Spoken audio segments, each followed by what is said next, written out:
নমস্কার। শুরু হচ্ছে রামধনু প্রতিবেদনের আর গল্প নয়, আর কাহিনী নয়।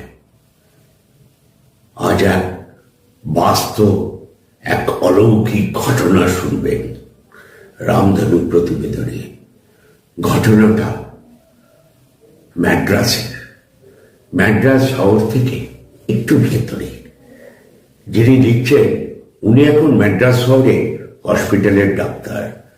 তার নিজের নামটা গোপন রাখার জন্য একটা নাম আপনাদের কাছে তার জন্য প্রকাশ করছি।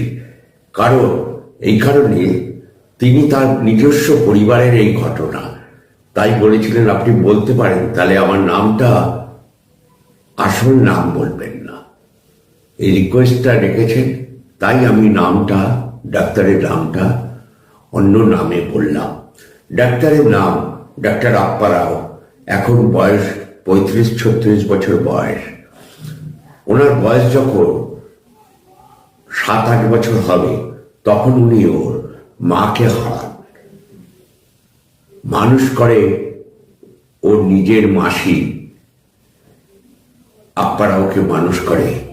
নিজের মাসির একটি ছেলে ছিল, সেই ছেলেটি 5-6 বছর বয়সে হারিয়ে যায় বলতে, বাড়ির সামনে মাঠটায় খেলা করতে করতে কাজের লোকের সঙ্গে বেরিয়েছিল।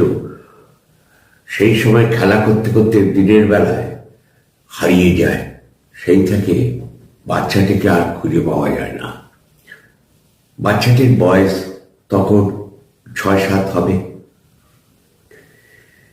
এবার বোনপোকে মানুষ করে মাসি।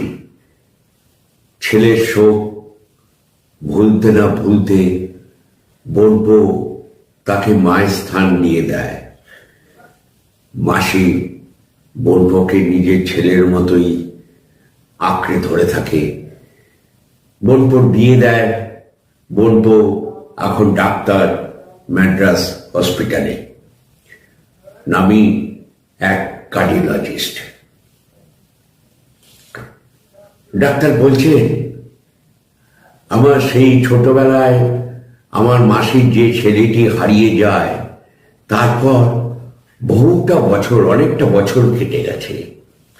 আমার যখন MBBS পড়ছি তখন ডাক্তার হইনি। সেই সময় মাসিকে আমার কোয়ার্টারে নিয়ে এলাম। আমাদের হসপিটালের সঙ্গে যে ডাক্তারি কোয়ার্টার থাকে, ডাক্তারদের কোয়ার্টার থাকে, সেই কোয়ার্টারে নিয়ে এলাম। মাসি আমার বিয়ে দিল, সেইখানেই মাসি আমার সঙ্গে থাকতে আরম্ভ করলো। এবার মাসিকে যেদিনকে আমি নিয়ে এলাম, সেদিনকার থেকে রাত্রিবেলা একটা অস্বাভাবিক জিনিস হতো। কিরকম? রাত্রিবেলায় কেউ যেন দরজায় মধ্যরাতে ধাক্কা দিচ্ছে। প্রথমে আসতে, তারপর জোরে দমদম দমদম করে ধাক্কাচ্ছে। পাশের ঘরে নতুন বউ, বোনপো, তার স্ত্রীর সঙ্গে ঘুমোচ্ছে। ডাক্তার এখন পাশের ঘরে তার মাসি শুয়ে আছে। মাসির ঘরেই যত ধাক্কানোর আওয়াজ। তারপর মনে হলো কেউ জানলাটা ধাক্কাচ্ছে জোরে জোরে। পাশের ঘর থেকে নতুন বউ আর ডাক্তার আপ্পা রাও ধর্মনিয়ে করে উঠেছে। মাসিও উঠেছে, উঠে জিজ্ঞেস করছে ভেতর থেকে, কে কে? এবার ডাক্তারও বেরিয়ে দরজার বাইরে থেকে এসে দেখছে কেউ নেই। বলছে, মাসি কে ধাক্কাচ্ছিল? বললো, মাসি তখন ডাক্তারের গলা, বোনপোর গলা শুনে দরজাটা খুলেছে। খুলে দেখছে কেউ নেই। এটা প্রত্যেক দিন হতে লাগলো। একদিন খেতে বসেছে রাত্রিবেলা ডিনার টেবিলে মাসি, তার বোনপো, নতুন বউ। হঠাৎ ডিনার টেবিলে মনে হলো কেউ ছোট ছোট ইটের কুচো ছুঁড়ে ফেললো জানলা দিয়ে। ধন্যন করে ঘরের মধ্যে পড়লো। সঙ্গে সঙ্গে দরজা খুলে ডাক্তার বেরিয়েছে। বাইরে মিটমিট করছে পোস্টের আলো। একটু গ্রামের দিকে বাড়ি ছিল আপ্পারা। ওই কোয়ার্টারে আলো যা হয়, বাইরে কাউকে দেখতে পেল না, ফাঁকা। আবার দরজা বন্ধ করে ডাক্তার চলে এলো। এই দিনের পর দিন এইরকমই অত্যাচার শুরু হলো।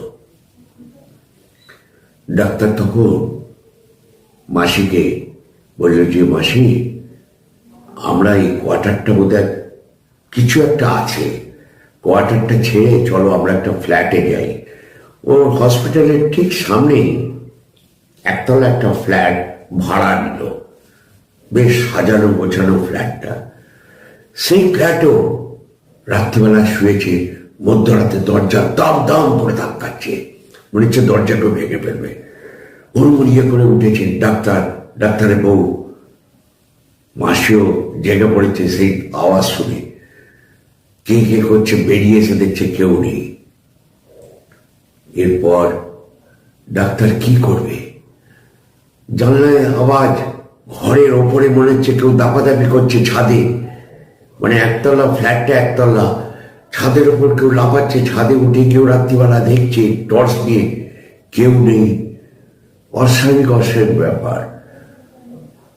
এবার ওই ডাক্তার ওইখানে, ওরা এইসব পূজা তান্ত্রিক এসব খুব মানত, তাই এক ওঝাকে ডেকেছে, তান্ত্রিক ওঝাকে।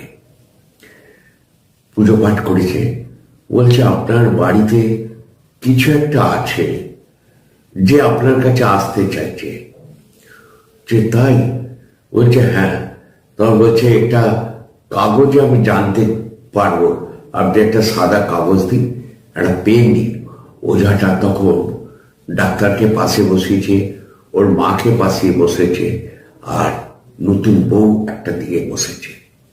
নতুন বউ বললো, দেখে ওইসব দেখে বললো, আমার ভয় লাগছে, আমি বসবো না।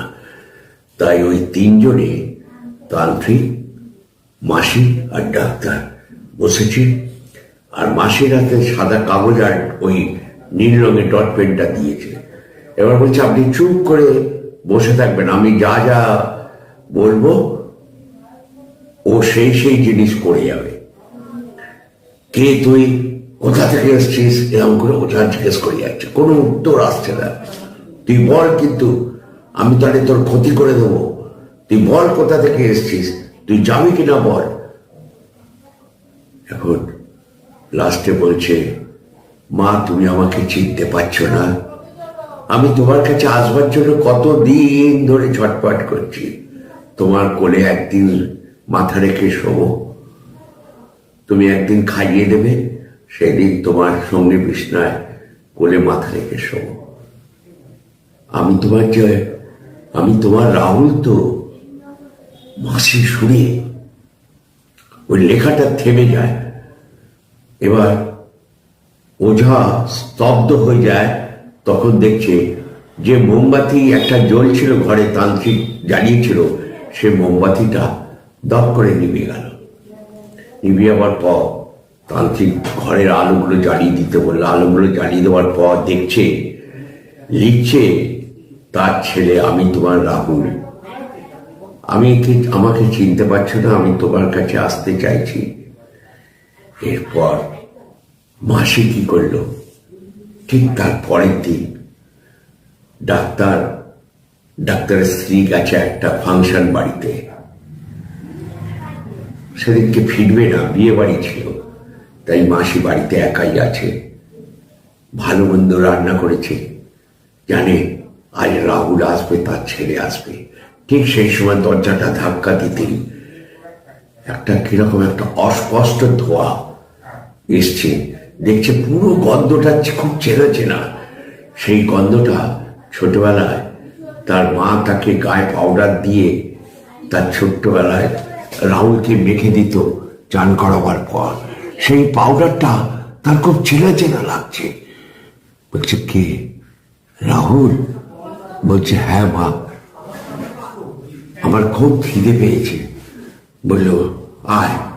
বলে রাহুলকে অনেক কিছু রান্না করেছিল, রান্না করে ভাত মেখে খাইয়ে দিল। খাইয়ে দেওয়ার পর বলছে যে, মা, খুব ঘুম পেয়েছে আমার। মা পরের দিন, সেদিন রাত্রিবেলায় রাহুলকে নিয়ে শুলো। শোয়ার পর ভোর রাতে দেখছে দরজাটা দিয়ে শুয়েছিল। ভোর রাতে উঠে দেখছে কোলে যে এইখানে মাথাটা রেখে রাহুল ঘুমোচ্ছিল, দেখছে এইখানে মাথাটা রাখার যে একটা চাপ অনুভব করেছিল। উঠে চমকে ওঠে, ভোরের আলো যখন ফুটেছে দেখছে রাহুল নেই। রাহুল রাহুল করে চিৎকার করছে, খোকা গেলি কোথায়? দেখছে দরজাটা খোলা। এবার সেদিন তার বোনকে ফিরে এসছে ফাংশন বাড়ি থেকে পরের দিন। বলছে মাসি কি হয়েছে তোমার? চুল চোখ মুখ এরকম। বলছে যে বাবা কি বলবো, খোকা এসছিল। বলছে খোকা? বলে হ্যাঁ, তোর ভাই এসছিল, রাহুল এসছিল। রাহুল এসে রাতে খেলেও আমার পাশে শুলো। বললো মা আমি আসি, এবার অনেক দূর যেতে হবে, আর হয়তো দেখা হবে না। তারপর থেকে রাহুল আর কোনোদিন আসেনি। আজ প্রায় অনেকটা বছর পেরিয়ে গেল। আমি এখন পুরোপুরি ডাক্তার, 35-36 বছর বয়স। তখন আমার 26 এরকম বয়স হবে। তারপর থেকে আর কোনোদিন